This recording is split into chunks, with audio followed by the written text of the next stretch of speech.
I recently moved to a new apartment, and while I'm setting up my kitchen, I wanted to show you guys some of my pantry essentials and also how to make a pantry essential of your own, vegetable and chicken stock.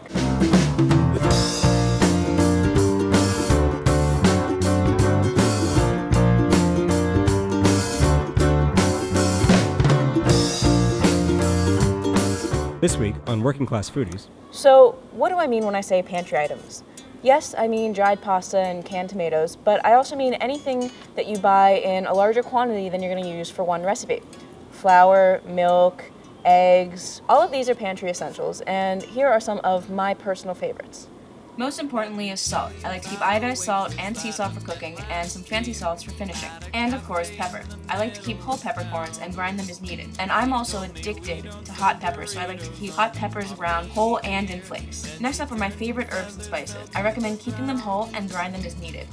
I also like to keep vanilla beans around so I can use them in baking and sweet dishes. Speaking of baking, every kitchen needs flour. I like to keep all-purpose flour in addition to bread flour for baking bread, and oats, which are of course useful for oatmeal and for baking bread. It's always good to have white sugar, brown sugar, and I like to keep powdered sugar for finishing sweet dishes. If you enjoy baking, it's essential to keep around baking soda and baking powder. Milk, eggs, and butter are essential for baking as well as many other savory dishes, and it's great to keep Parmesan around as well to finish off any dishes that need a little bit of a salty or cheesy kick.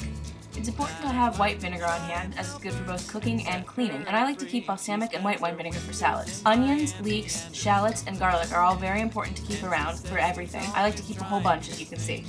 And of course, potatoes. I like to keep sweet potatoes, white potatoes, and little red russets. My favorite condiments are ketchup and mustard, and I also like to keep around pickles and olives. Now, just as important as what you put in your pantry are the tools that you use to prepare your food.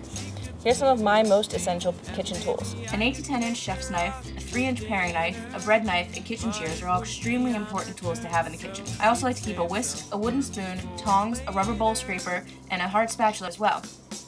I like to keep a box grater and a microplane for everything from zesting limes and lemons to even grating nutmeg. A small saucepan is important for everything from sauces to making small batches of vegetables and pasta. A Dutch oven is very important to keep around. You can do everything from braise meats in it to make pasta. I like to keep an 8 to 10 inch non-stick frying pan, as well as a 10 inch stainless steel skillet and a cast iron skillet, which is extremely important because you can take it from the stove to the oven back and forth, and it will last forever if you treat it properly. To find out more about how to properly treat and care for a cast iron skillet, check out this blog post by our friends Salt and Fat. You can never go wrong with a good aluminum baking sheet, either with or without rims, and of course a roasting rack and roasting pan for everything from potatoes to whole chickens. Anytime I cook anything with vegetables, chicken, beef, or shellfish, I like to save my scraps and use them to make a stock. If you're cooking with a lot of different vegetables at once, you can actually make your stock while you cook, or you can save all of your scraps in the freezer until you're ready to make your stock. So I'm going to start off making a vegetable stock from some vegetable scraps I've saved up over the last few weeks. It's actually okay to throw your vegetable skins unwashed because the dirt will float at the top. You're going to strain out the vegetables anyway, and the garlic and onion skins will actually catch the dirt and the impurities and help you strain them out. To make my stock, I threw a couple cups of water into a pot and then added in all of my vegetable scraps. For my stock, I'm using everything from the tops and skins of carrots, the rough ends of any vegetable from celery to turnips to parsnips, the skins of onions and garlic, and some leftover dried herbs that I don't want to let go to waste. Really, you can throw just about any vegetable matter that you don't want to waste into your stock. Add salt and a little bit of pepper. You can also add in a bay leaf to add a little seasoning to it as well. Bring it up to a boil and then bring it immediately down to a simmer, and just let it cook gently for at least 20 to 30 minutes or up to an hour. The longer you let your stock simmer, the more flavor it will extract from the vegetables. As your stock is simmering, skim off any impurities or bubbles that come to the top.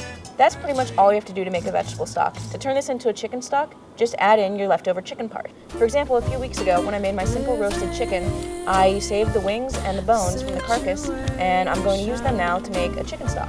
It's very important once you put your chicken parts in that you don't let your stock boil. Letting it boil will bring out all the impurities from the meat, and the fat from the chicken could actually emulsify in the stock and ruin it. So don't let it boil, just keep it at a simmer.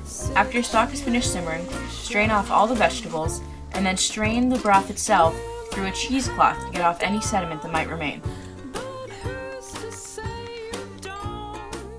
Right now, my two favorite things that are in season in New York are ramps and Jerusalem artichokes, or sunchokes. Ramps are young spring onions, and I'm going to probably saute or steam the greens and serve them with eggs or pasta. And the bottoms are perfect for pickling, so that's what I'm going to do with these. Now, as far as these Jerusalem artichokes go, I haven't quite figured out yet what I'm going to do with them. If you have any suggestions, write in, send us an email, or leave us a comment below, or leave a message on our Facebook fan page and let us know what you would do with them. And also, let us know what's in season in your neck of the woods. We'd love to see what you guys are cooking.